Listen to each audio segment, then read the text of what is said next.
شروع اللہ کا نام لے کر جو بڑا مہربان نہایت رحم والا ہے۔ ایک طلب کرنے والے نے عذاب طلب کیا جو نازل ہو کر رہے گا، یعنی کافروں پر، اور کوئی اس کو ٹال نہ سکے گا۔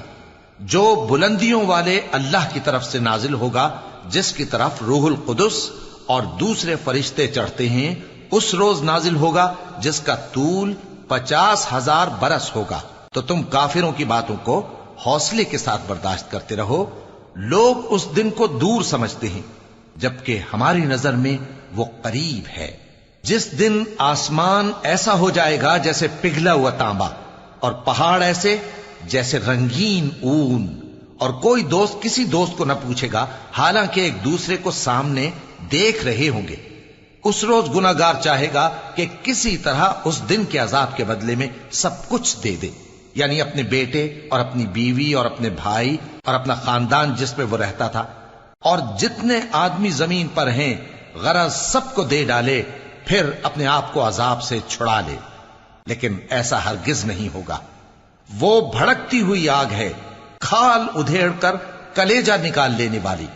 وہ ان لوگوں کو اپنی طرف بلائے گی جنہوں نے دین حق سے اعراض کیا اور منہ پھیر لیا، اور مال جمع کیا پھر سینت سینت کر رکھا۔ کچھ شک نہیں کہ انسان کم حوصلہ پیدا ہوا ہے۔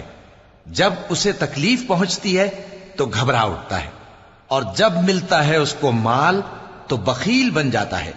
مگر نماز ادا کرنے والے جو نماز کا التزام رکھتے اور ہمیشہ پڑھتے ہیں، اور جن کے مال میں حصہ مقرر ہے، یعنی مانگنے والے کا اور نہ مانگنے والے کا، اور جو روز جزا کو سچ سمجھتے ہیں، اور جو اپنے پروردگار کے عذاب سے خوف رکھتے ہیں، بے شک ان کے پروردگار کا عذاب ہے ہی ایسا کہ اس سے بے خوف نہ ہوا جائے۔ اور جو اپنی شرمگاہوں کی حفاظت کرتے ہیں مگر اپنی بیویوں یا باندیوں سے کہ ان کے پاس جانے میں انہیں کچھ ملامت نہیں، اور جو لوگ ان کے سوا اور طریقے ڈھونڈیں تو وہ حد سے نکل جانے والے ہیں، اور جو اپنی امانتوں اور اپنے عہد و پیمان کا پاس کرتے ہیں، اور جو اپنی گواہیوں پر قائم رہتے ہیں، اور جو اپنی نماز کی پابندی کرتے ہیں، یہی لوگ جنتوں میں عزت و اکرام سے ہوں گے۔ تو اے نبی، ان کافروں کو کیا ہوا ہے کہ تمہاری طرف دوڑے چلے آتے ہیں، دائیں اور بائیں سے گروہ گروہ ہو کر جمع ہوتے جاتے ہیں؟ کیا ان میں سے ہر شخص یہ امید رکھتا ہے کہ نعمت کے باغ میں داخل کیا جائے گا؟ ہرگز نہیں۔ ہم نے ان کو اس چیز سے پیدا کیا ہے جسے یہ جانتے ہیں۔ پس مشرقوں اور مغربوں کے مالک کی قسم کہ ہم طاقت رکھتے ہیں، یعنی اس بات پر کہ ان سے بہتر لوگ بدل لائیں، اور ہم عاجز نہیں ہیں۔ تو اے پیغمبر، ان کو باطل میں پڑے رہنے اور کھیل لینے دو، یہاں تک کہ جس دن کا ان سے وعدہ کیا جاتا ہے وہ ان کے سامنے آ موجود ہو۔ اس دن یہ قبروں سے نکل کر اس طرح دوڑیں گے جیسے کسی مقابلے کے نشان کی طرف دوڑے جا رہی ہوں۔